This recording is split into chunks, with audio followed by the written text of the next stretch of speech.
En 1975, des archéologues découvrent les restes d'une cité antique à Pomerol.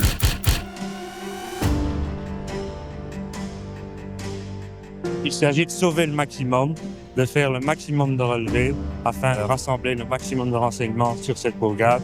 J'étais terriblement impressionné par ce qu'on découvrait. On travaillait des journées minimum 10 heures par jour. Il fallait aller au rythme des trouvailles du chantier.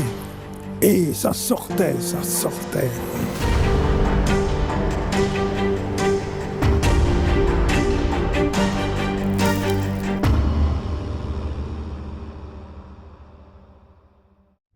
Un chantier de terrassement du canal était alors en cours. Léonce de Marais, archéologue amateur, est arrivé le premier sur les lieux. On m'a renseigné qu'il y avait donc des vestiges, des bois et des pierres qui apparaissaient. J'ai fait appel à François Hubert, qui était au service des fouilles, et à Guy Debout. Ils ont été étonnés de la richesse donc, du site, et puis ils s'en sont référés à leur supérieur, qui n'a pas été d'accord donc de leur octroyer un temps pour pouvoir faire leur fouille. François Hubert nous a contactés, m'a contacté, et je me suis précipité sur les lieux. Et c'est après plusieurs tractations et surtout en mettant tous les médias au courant qu'on a pu faire pression et avoir cet accord donc, du directeur des fouilles de cette époque. Donc, et ils ont pu fouiller pendant un certain temps, pendant 3 mois je crois. À un certain moment, il y avait 80 bénévoles qui étaient sur le chantier. On ne peut pas s'imaginer ça.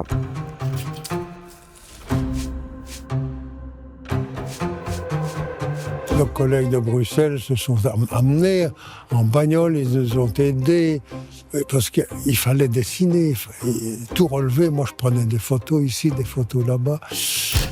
On se demandait comment ils parvenaient à diriger. Et il y avait effectivement des néerlandophones, il y avait des francophones, puis alors il y avait des gens qui arrivaient d'Allemagne. C'est assez surprenant. Les chercheurs ont découvert une quantité impressionnante de cornes de bovidés, de tessons de poterie ou même de tuiles. On emballait le soir, à la lueur des phares. On n'arrêtait pas, à un tel point que pour éviter les pillages, justement, la police était sur place.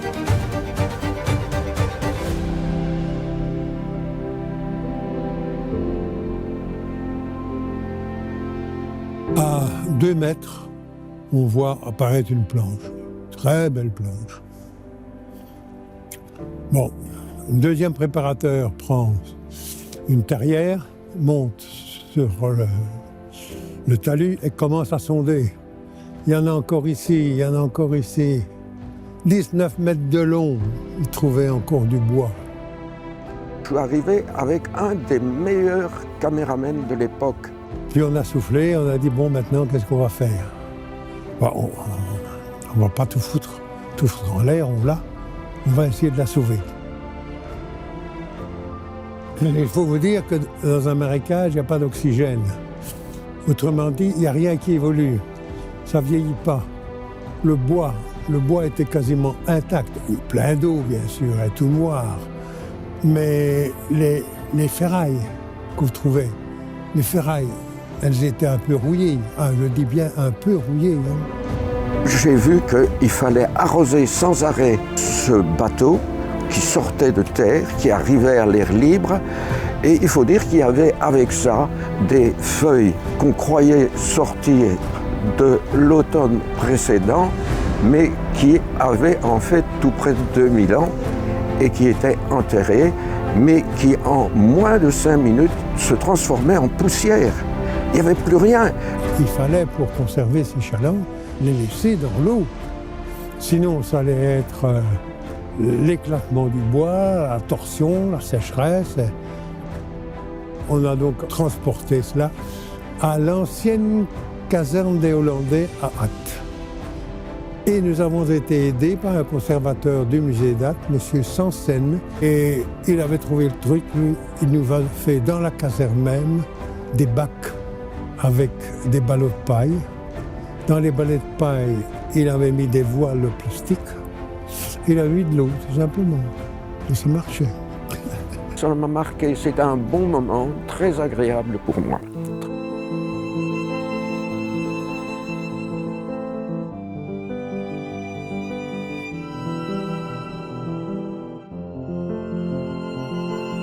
ils m'ont fait des démonstrations, François notamment, m'a fait des démonstrations avec une semelle de chaussures.